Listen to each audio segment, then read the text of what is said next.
বিসমিল্লাহির রহমানির রহিম। আসসালামু আলাইকুম।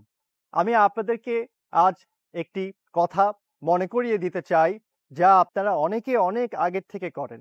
এই দেশের জন্য কিছু করতে হলে এই দেশের গাছপালাকে বাঁচাতে হবে এবং এই দেশে গাছ লাগানোর সবচেয়ে সহজ উপায় হচ্ছে সামনের মৌসুমে, সামনের দিনে আল্লাহ রাব্বুল আলামিন আমাদের যাদের বাসায় আম পৌঁছে দেবে, তাদের সকলের কাছে কিন্তু এই আমের আঁঠি আছে।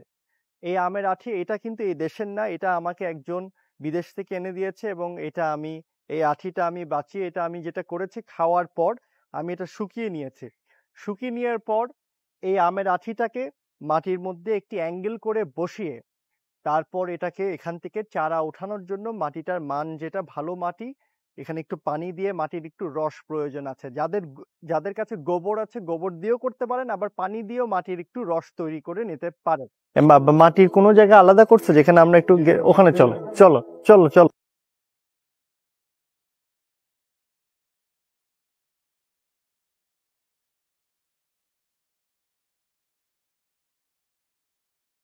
এখানে আমার সাথে দুইজন বিশেষজ্ঞ আছেন, আমি একটু ওনাদের থেকে জিনিসটা বুঝে নিই যে এটা কিভাবে লাগালে আপনারা এটা বেনিফিট পাবেন। আপনারা একটু আমাকে প্রথমে আপনি একটু বলেন যে এটা কি করব এটা খাওয়ার পর।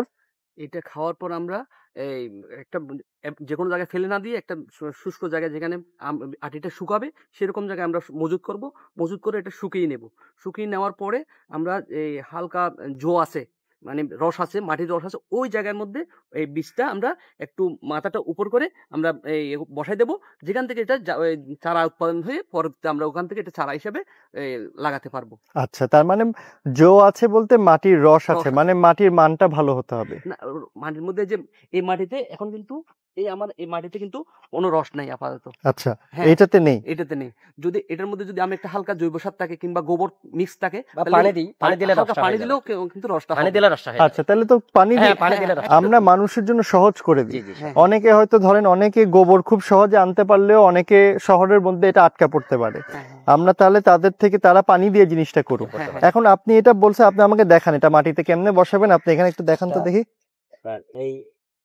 এই মাটি আগে একটু ঝুরঝুরা করতে হবে। আচ্ছা, ঝুরঝুরা করে একটু করে ইয়ে করে এইভাবে অ্যাঙ্গেল করে এইভাবে, ঠিক আছে, এইভাবে একটু এইভাবে এই দিক থেকে কিন্তু এটা বের হবে, মানে এইভাবে এটা দেখা যায় মতো একটু রস পাইলেই এখান থেকে চারাটা বের হবে। আচ্ছা, আমি তাহলে যেটা বুঝছি যে আঠিটা পুরোপুরি আপনারা ঢেকে না দিয়ে অর্ধেকটা শরীরকে ঢেকে দিচ্ছেন, বাকি অর্ধেক দিয়ে সেই চারাটা।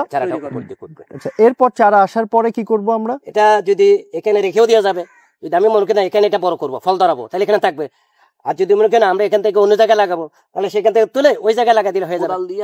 কোদাল দিয়ে তুলে শিকড় সহ আর জায়গায় ট্রান্সফার করা যাবে। আচ্ছা, এখন আপনি বলেন এই ধরেন আম গাছ এটা তো আমি বিদেশ থেকে একটা আমের আঠি নিয়ে করলাম, তো আম গাছ কি রাস্তার মাঝখানে লাগানো উচিত নাকি বাড়ির ধারে লাগানো? অনেকে বলে যে রাস্তার মাঝখানে নিম গাছ লাগালে ভালো, রাস্তার মাঝখানে। আচ্ছা, আমরা এইবার ধরেন সামনের 2-3 মাসের মধ্যে মানুষ ফল খেয়ে তার কোন কোন আঠি বা বিচি কোনটা আগামী 2-3 মাসে পাবে? আম পাবে, লিচু পাবে, জাম পাবে, তালের বীজ পাবে।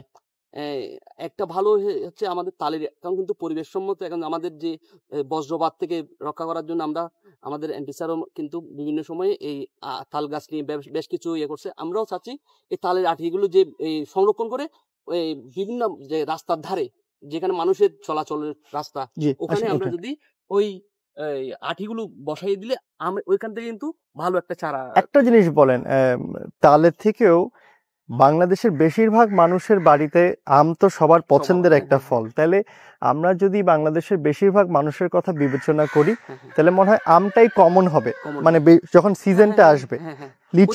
লিচু থাকবে মোটামুটি, তবে লিচুর একটা দামের একটা বিষয় থাকে, তবে আমটা ইনশাআল্লাহ আল্লাহ যাদের বাসায় পৌঁছাবে তারা পাবে। তো সেই ক্ষেত্রে কিন্তু আমের আঠিটাই আমাদের জন্য একটা বড় শক্তি হতে পারে।